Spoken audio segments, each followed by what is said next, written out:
Hey guys, Cody with Southeast Softwash. Going to do another how-to video for you guys today. Talk about a vinyl fence cleaning. How do you clean these vinyl fences? These can be really good money makers. Right here behind us, we've got about a quarter mile of this vinyl fence. We actually just finished the job up. We're going to go back through the steps with you guys for y'all to be able to reference this video. Really good money makers here on these vinyl fences. This can be anywhere from a $1,000 job up to a $2,500 job, depending on where you're at in the country, your market, your demographics. And we did this in 2 hours, right at 2 hours. So it's not that hard if you've got the right setup and you know what you're doing. All right, so let's go through this video and we'll start to finish it and take you guys along for the ride. Stay tuned. All right, I'm gonna let you guys see the back side of this fence because this is how dirty the fence was before we started. So as you can see, pretty filthy, and vinyl fences will get like this. They pretty much need to be cleaned annually, or this is what you're gonna get.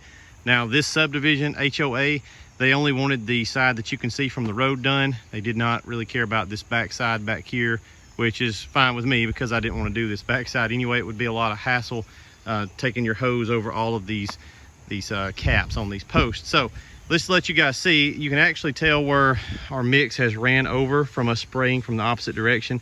So all this is where our mix has cleaned it, and it's actually like you can just rub that stuff off with your finger. So hang on just a second, let me get back on the other side of this fence and we'll be right back.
Okay, some things to look out for, just preliminary precautions that you kind of need to have in the back of your head, especially if you're doing something like this where it's not residential.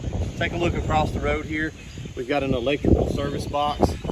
Okay, we've got several of these. We've got another one right here behind me. All right, so we definitely don't want to get a mixture or any chemical around those boxes because they're powered, and that would be a recipe for disaster. So make note of that. Also, there's really not going to be any way to avoid getting runoff on the ground down here below this fence line. So let's let these cars go by and talk to you some more about that. So I'm doing this today because it's been raining for the last 2 days solid, and I've kind of had this job on the books. That's going to help me out a whole lot with my runoff. I'm spraying this at about a 3% mixture, and we're coming back and rinsing with the pressure washer with a ball valve. So we're putting a bunch of water down anyway, but that rain is going to help a whole lot to kind of keep this grass from dying. It's also October, so the grass is going into its dormant season. I've done this particular job here 4 times. Never had any issues with the lawn. So just make sure you're not out there in the middle of the summer when there's a drought and you're flooding this thing with a hot mix. It's going to kill all that grass down below there if you're not careful. Let's come up here to the truck and we'll take a look at the setup. Now, the traffic out here today is not awful. The last time I did it, there was a lot of cars. Make sure you have your flashers on. It's a good idea to do this with a 2-person crew so you can have somebody watching. It's not too bad because we're over here on this side and the cars are over there, so they can get around us, but be careful with your traffic. As you can see, it's a lot of fence. And we finished this job in 2 hours.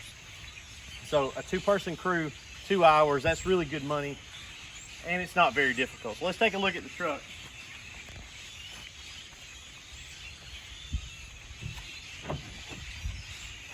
Again, we've got our flashers on, just trying to be safe out here.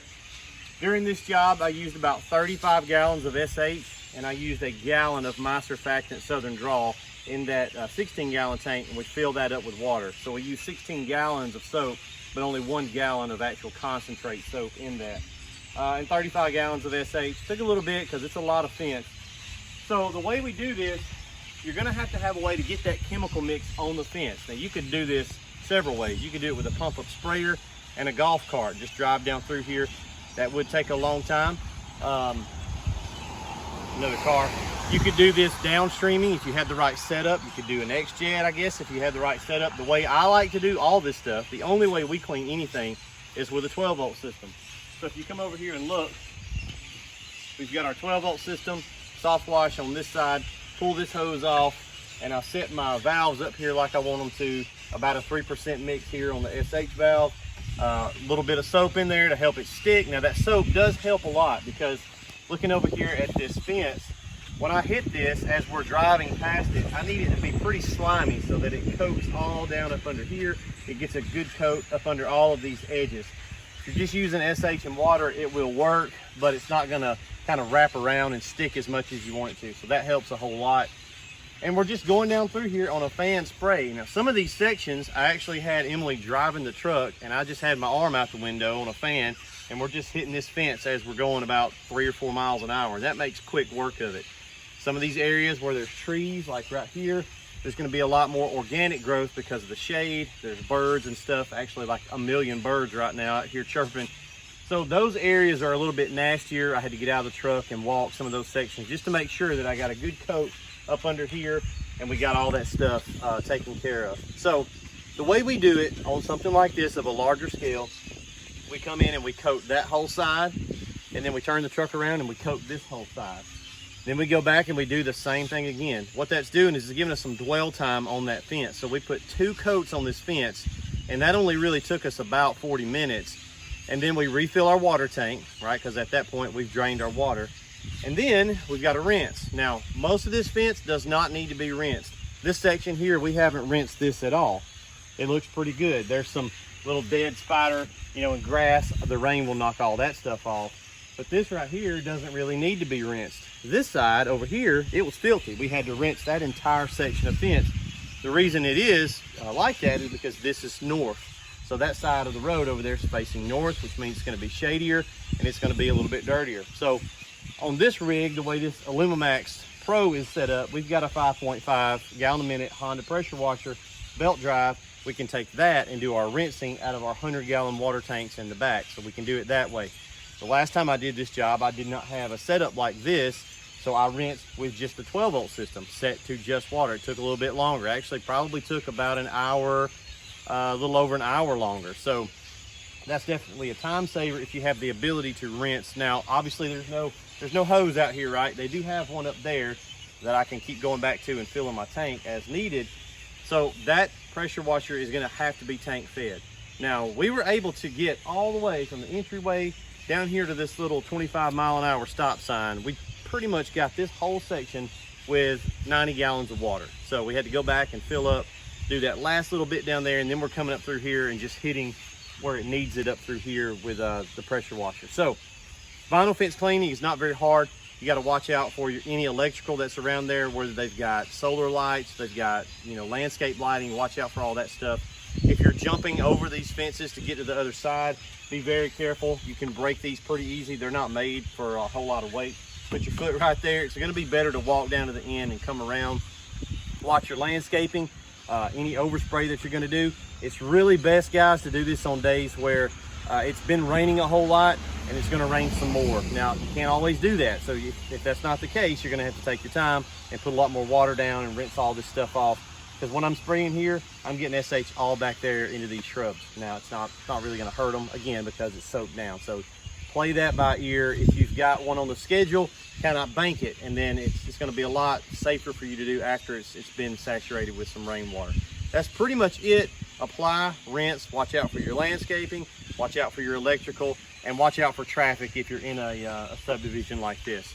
A lot of money to be made. These prices can be all over the board. This is about a $1,200 job for us, and 2 hours, that's pretty good. It might be a $2,500 job for you, depending on where you're at in the country. So don't be scared to do these vinyl fences. They're really good money makers, pretty easy to do, especially if you got somebody to drive the truck for you. and we'll check in with you guys later. Thanks.